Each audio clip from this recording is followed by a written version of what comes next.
mostly to governments around the world. And I know that you've been a very strong advocate of democracy, and and I would like to play something that you said during one of your previous speeches, and I think we heard something similar at this conference as well. You speaking about democracy. In history, no two democracies war with each other. Because in a democracy, people want to have a good life. They want to have a family. They want to send their kids to a good school. They want to have enough to eat. They don't want to send their children to die for the king or die for the queen. Now, forgive me for saying that. I don't mean to offend you, but I think you sound a lot like George W. Bush, who also used to say that democracies don't war with each other. But the problem, of course, is that democracies launch wars against non-democracies, and they do send their sons and daughters, usually less educated, less privileged sons and daughters, to fight in those wars, not for the king, but for the government. And my question to you, do you think the level of political understanding has really been able to catch up with the development of science? Because obviously many of those wars are facilitated by science and technology. Let me be clear. Even in the future, with more democratic nations, we will still have wars. People have self-interest. They have strategic interests, domestic resource interests, and so what have you. However, the question is, whose interests are we talking about? The interests of the king or queen? They don't care about public opinion. They don't take polls. They just go and wage wars. Now, with a democracy, it's much more difficult. You have this raging debate in the newspapers. You see mothers coming on TV crying about their child that died in the last war. To go to war for a democracy takes a lot of work. But that all is a good thing, because once a democracy decides to go to war, it's full blast. But you have the will of the people behind it. Now, let me ask you one more question about democracy and technology. And I think the two have actually something in common in a sense that they create this artificial sense of agency. And take my iPad, for example.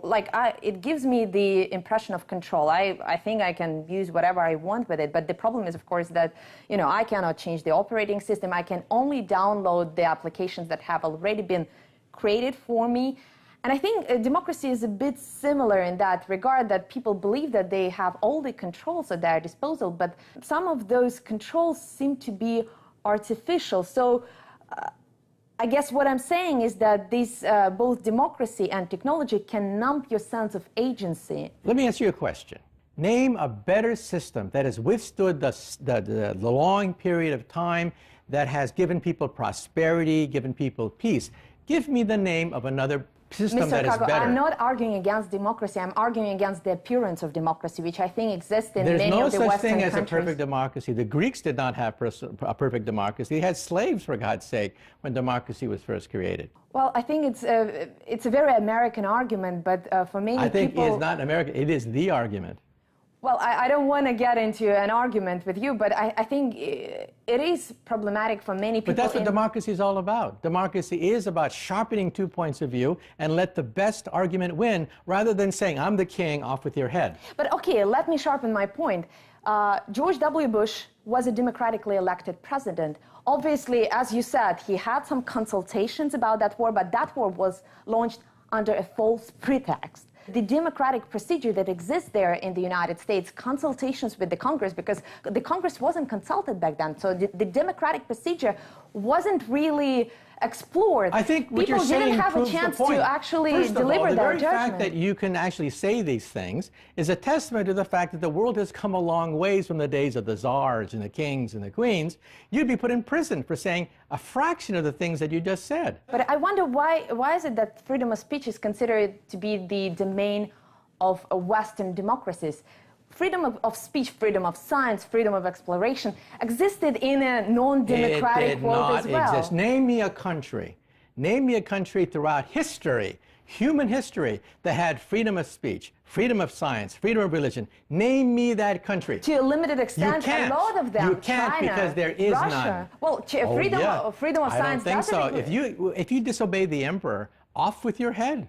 Again, challenging the democratic system could be also very detrimental, and I would like to get your opinion on this IT vigilantism that we've seen over the past few years, whistleblowers in the United States who blow the whistle on the American system because they believe that Which it's I think not is a good serving. thing. I mean, the very fact that they can go out there rather than being assassinated is a testament to democracy. Isn't that also a case that democracies want to impose that point of view on everybody else? Because what point of view does a democracy want to impose democratic on everybody way else? of governance? And we've seen a lot of very bloody democracy wants to examples of promote that. democracy, but democracy does not promote a religion. And while a religious group, a fundamentalist group, they want to impose their historical point of view on everybody else, and if you don't agree with it, you get your fingernails pulled out. But Mr. Kaku, it's the same with democracies, and American democracy, I think, is a prime example here, because if you disagree with the American way of living a life,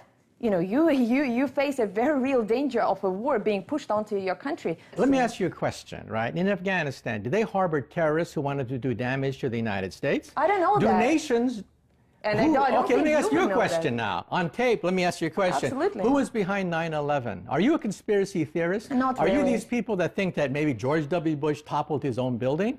What do you think is behind 9/11? Let me ask you that question. Who was behind 9/11? I think... Let me ask you a question. I heard Who your was question. behind 9/11? Mr. Kaku, I think... Answer me a simple question. Who is behind 9/11? I give you the courtesy of being on your show. You should give me the courtesy of answering one simple question. Well, okay, Who I is think behind 9/11? I do tend to believe in this conventional narrative of Al-Qaeda and Osama bin Laden being behind that tragic and horrendous attack. But the question is whether the death of those people justified hundreds of thousands of people who were killed afterwards. And I don't think the goals that were set out before that war were actually achieved during that war. And that's the biggest problem. You've been very critical of radical groups trying to impose that sort of that point of view, and I totally agree with you. But I think the way and the means that democracies employ are not much better. I disagree.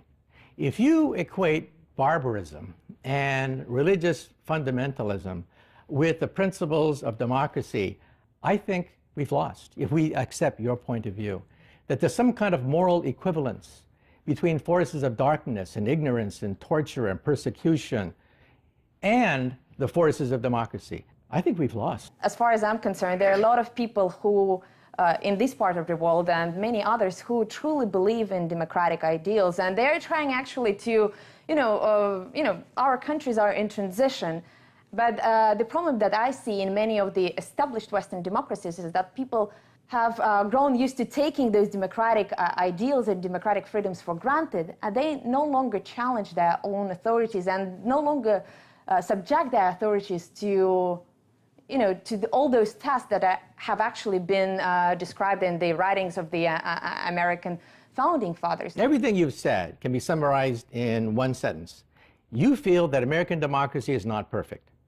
I agree. I'm not going to defend imperfect decisions by an imperfect democracy for positions I don't agree with. I just believe in the principle. The fact that these things were hashed out in the press, I know because I was part of the debate. I know how vigorous the debate was in Congress, in churches. People were debating whether or not we should go to war in the Middle East. And I think that's a testament to the health of the democratic process. And I think I have history on my side. But I'm not asking you about electing a leader once every 4 years. It's not about that. Democracy is not just about going to the polls. I'm asking you... That's the bottom line. Well, I don't think it's the bottom line. It comes down to the vote. When everything is said and done, it comes down to a vote. But why does it have to be once every 4 years? Because the internet allows us, again, to have a vote on every single consequential issue. For example, the American president is considering arming the Syrian rebels. Why not to ask the American people whether they support that decision? The internet gives us that right. After everything is said and done, you have to have rules for the vote. Representation of how many nations, how many people can vote for different kinds of candidates, and how long will they serve. If a president only serves for 6 months, you get chaos. If someone serves for 20 years, you get a dictatorship. You have to have a happy medium. The person should be given the benefit of the doubt that during that period of time, they can carry out policies that people believe in. That's why we don't have government by the internet. Government by the internet would be chaos, because every day a new poll is taken, and of course people are fickle. That's a very interesting idea, but let's elaborate on that right after the break.